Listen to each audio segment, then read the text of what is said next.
বন্ধুরা, আমি জানি যে অধিকাংশ মানুষ কোরআন শরীফ জানে না। যেহেতু কোরআন শরীফ আরবি ভাষায় মুদ্রিত, ফলে যারা কোরআন শরীফ পড়ে তারা আবার এর অর্থ জানে না। সমস্যা না? আবার অর্থ যারা জানে তারা আবার এটা আমাদের কাছে প্রকাশ করতে চায় না। কেন জানেন? মায়ের খাওয়ার ভয়তে। আমি একটা সত্য প্রকাশ করতে চাই। দেখেন কোরআনে কী আছে, দেখেন, যেটা অনেকেই আলোচনা করে না। এখানে বলা হয়েছে যে আল্লাহ পাক বলতেছে আমি তোমার প্রতি যা অবতীর্ণ করেছি মানে কি, কোরআন অবতীর্ণ করেছি, ওতে যদি, অর্থাৎ কোরআনে যদি তোমার কোনো সন্দেহ থাকে, তবে তোমার পূর্বের গ্রন্থ যারা পাঠ করে, পূর্বের গ্রন্থ আছে না, এর আগে তো বহু গ্রন্থ সৃষ্টিকর্তা পাঠিয়েছেন, জানেন তো। 1,24,000 বা 2,24,000 নবী রাসূল পাঠিয়েছেন। এদের অনেকেরই সহিফা ছিল, কিতাব ছিল, মুজিজা ছিল, কিন্তু এগুলো আমরা জানার চেষ্টা করি না, জানা উচিত।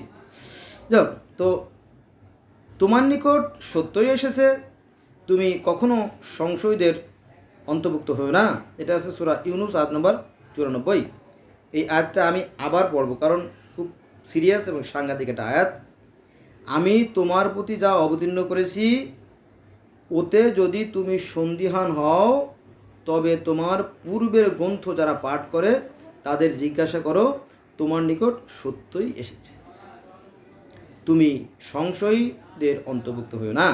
অর্থাৎ এই কোরআন যদি তোমার বুঝতে কোনো সমস্যা হয়, বা যদি কোরআন সম্বন্ধে সন্দেহ হয়, বা কোনো কিছু যাচাই বাছাই প্রয়োজন হয়, তাহলে তোমার পূর্ববর্তী গ্রন্থ, যেমন তাওরাত, জব্বুর, ইনজিল, বাইবেল, তালমুদ, জেনেসিস, গিলগামেশের মহাকাব্য, মিশরীয় পুরাণ, গ্রিক পুরাণ, ত্রিপিটক, জেন্তাবেস্তা, আবেস্তা, এটা আরও বহু গ্রন্থ আছে যেগুলো অতীতে আগে পৃথিবীতে আসছে।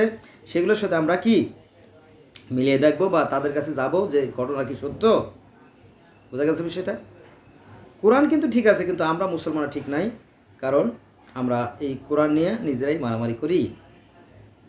বুঝতে হবে, কম্পেয়ার করতে হবে। কম্পেয়ার মানে কি? তুলনা করতে হবে। তুলনা করলে জিনিসটা বোধগম্য হবে। বোঝা গেছে বিষয়টা? আজকে এখন তো সবাই ভালো থাকবেন। আল্লাহ হাফেজ।